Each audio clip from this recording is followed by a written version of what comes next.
Assalamualaikum warahmatullahi wabarakatuh. Kami dari kelompok 4 Manajemen Bisnis Syariah 7B akan mempresentasikan hasil tugas kami untuk mata kuliah Studi Kelayakan Bisnis terkait bisnis adalah kanvas, di mana kelompok kami memiliki rencana bisnis KRIPCA atau Kripi Kaca. Sebelumnya, perkenalkan nama saya Rika Sari sebagai moderator dan pemateri keempat, kemudian Sofyan Waldin Hanif sebagai pemateri pertama, Siti Hanifah pemateri kedua, dan Iqbal Faturrahman pemateri ketiga. Langsung saja kepada para pemateri, saya persilahkan. Assalamualaikum warahmatullahi wabarakatuh. Perkenalkan, saya Sofyan Waldin Hanif. Di sini saya akan menjelaskan produk kami di kelompok kami. Ini tentang keripik kaca ataupun bisa disebut pizza. Nah, untuk perusahaan kami itu mempunyai beberapa poin. Yang pertama itu ada customer segment, di mana customer segment ini meliputi ada dua segmen. Yang pertama ada pasar konsumen dan pasar penjual. Nah, pasar konsumen itu meliputi individu semua usia dan rumah tangga. Nah, kenapa pasar konsumen itu bisa meliputi semua usia dan rumah tangga semua usia? Karena makanan ini emang pas untuk semua kalangan ataupun cocok untuk semua kalangan. Nah, untuk pasar penjual itu biasanya untuk reseller individu ataupun toko-toko grosir.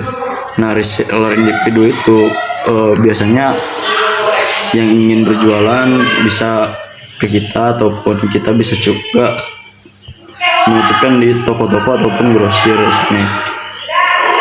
Nah, untuk poin kedua ada value proposition. Nah, proposition yang kami berikan yaitu memakai bumbu penyedap alami, terusan diolah secara higienis, tidak mengandung MSG, menggunakan kemasan yang ramah lingkungan.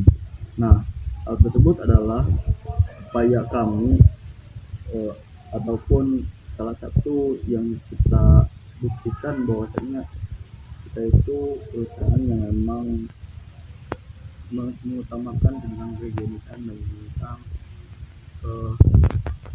kesehatan. Mungkin sekian yang bisa saya jelaskan. Saya kembali dari itu moderator.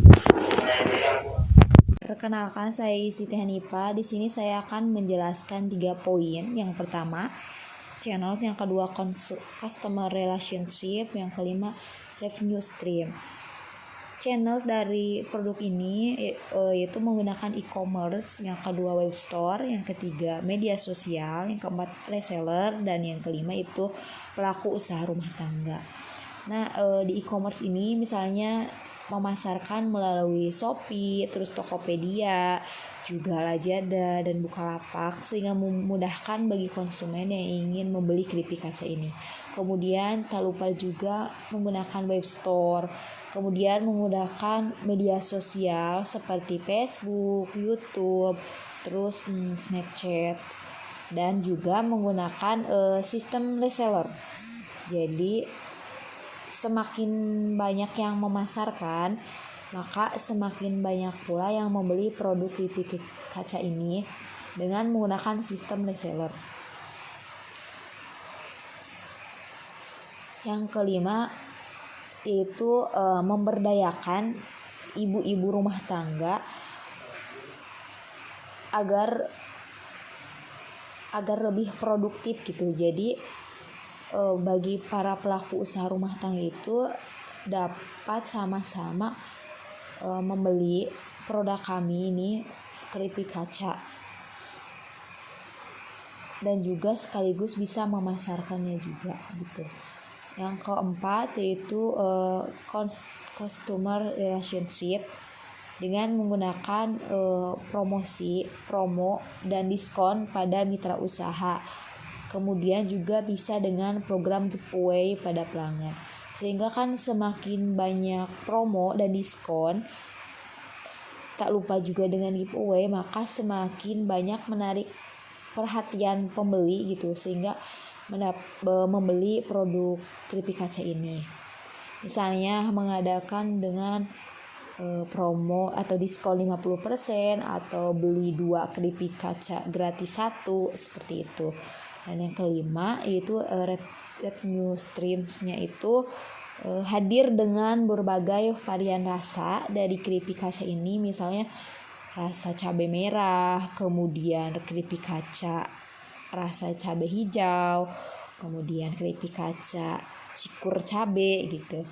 Dan keripik kaca yang rasanya itu juga rumput laut, sehingga lebih menarik perhatian bagi para pembeli karena rasanya tidak itu-itu aja gitu. Jadi banyak pilihan bagi para konsumen yang biasanya relatif keripik kaca itu kan rasanya pedas gitu. Nah, di sini ada berbagai varian rasa yang bisa dirasakan seperti.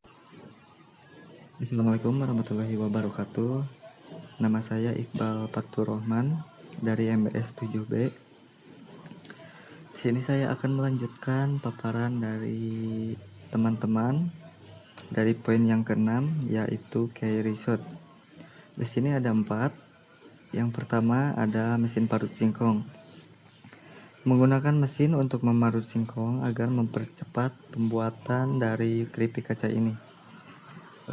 Dan yang kedua ada penggilingan cabai. Nah, menggiling cabai juga menggunakan mesin agar lebih cepat. Dan yang ketiga ada alat memasak. Dan yang keempat singkong dan rempah-rempah penyedap rasa. Poin selanjutnya ada key activities. Di sini ada 3. Yang pertama, membeli atau memanen bahan baku berupa singkong. Nah, karena keripik kaca ini berbahan dasar dari singkong, usaha ini selain membeli bahan baku, juga harus mempunyai kebun singkong agar mempunyai cadangan dari bahan dasar dari keripik kaca ini. Dan poin yang kedua ada mengolah singkong menjadi produk setengah jadi. Produk setengah jadi ini seperti yang belum diberi rasa. Dan yang ketiga meracik penyedap rasa alami untuk bumbu. Nah, juga usaha ini membuat varian rasa dari bahan-bahan yang alami. Mungkin dari saya sekian. Yang selanjutnya yaitu key partner. Key partner di sini merupakan mitra usaha dalam bisnis yang kita jalankan. Di sini kita bermitra dengan petani singkong, petani cabai dan rempah-rempah lainnya, dan pelaku usaha rumah tangga.